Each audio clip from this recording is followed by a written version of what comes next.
Chapter 9. Joe Morgan's Cheque. Christine had gone away for a holiday, and Andrew felt lonely without her. The weather was hot and tiring, and life seemed dull.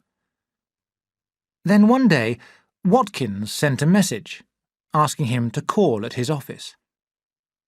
The manager of the coal mines greeted him in a friendly manner. "Listen, Doctor," he said.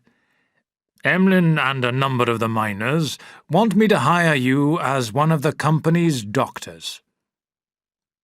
Andrew looked at him in surprise. "You mean—" "I mean," Watkins said slowly, "that I would like to add your name to the list of doctors so that any man who wishes to can leave Dr. Page and make you his regular doctor." "I couldn't agree to that.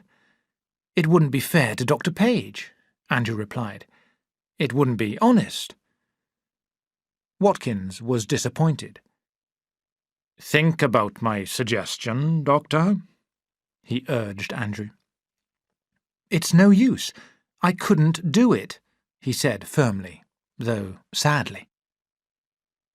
Wishing that he had never been offered this opportunity to improve his position, Andrew tried to take his mind off the matter by going to see Denny.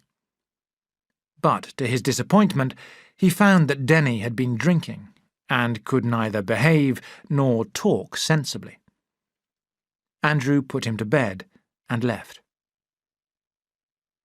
The next morning, after surgery, he went back to Denny's house to see how he was. He found him in an even worse condition. Swearing about Denny and the summer heat, Andrew hurried out to visit Philip's patients as well as his own. When he called on him in the evening, Denny shouted, "The medical profession! It's the worst system in the world. It's not honest. Give me another drink." He paused. "Manson, you're a good man. I love you better than a brother. You and I should work together. We'd soon change the whole of this profession." Denny nearly fell over, and Andrew put him to bed for the second time.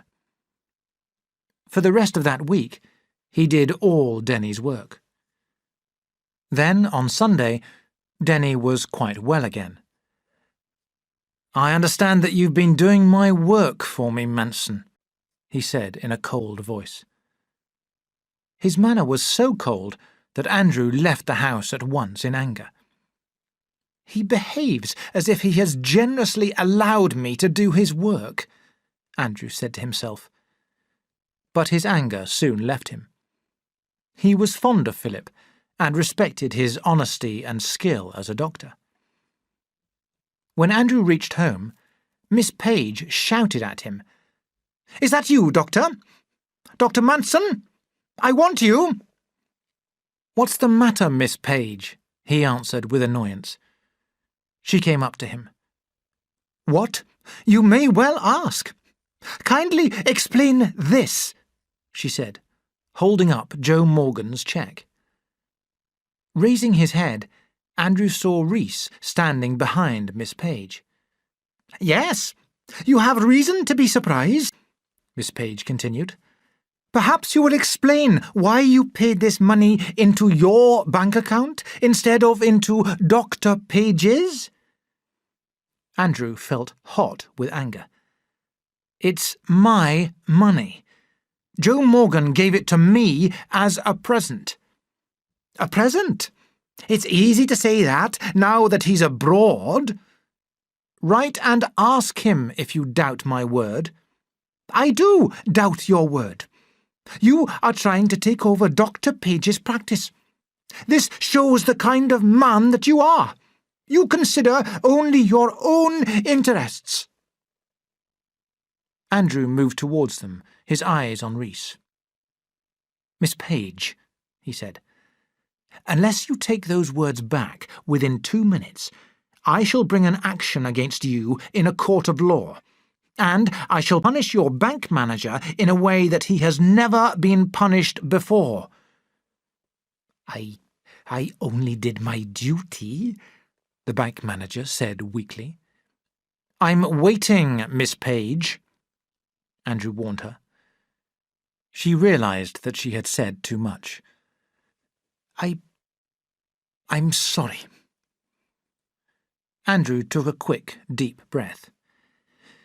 "Miss Page, there is something that I want to tell you. Last week I was invited to become an official doctor to the mining company, but I refused the offer because I did not consider it fair to Dr. Page to accept. Now I'm so tired of you that I have decided to leave. I give you a month's notice." She looked at him in surprise. "Lies! All lies!" she shouted. "You can't give me notice!" Andrew said nothing more. He went upstairs to his room and closed the door.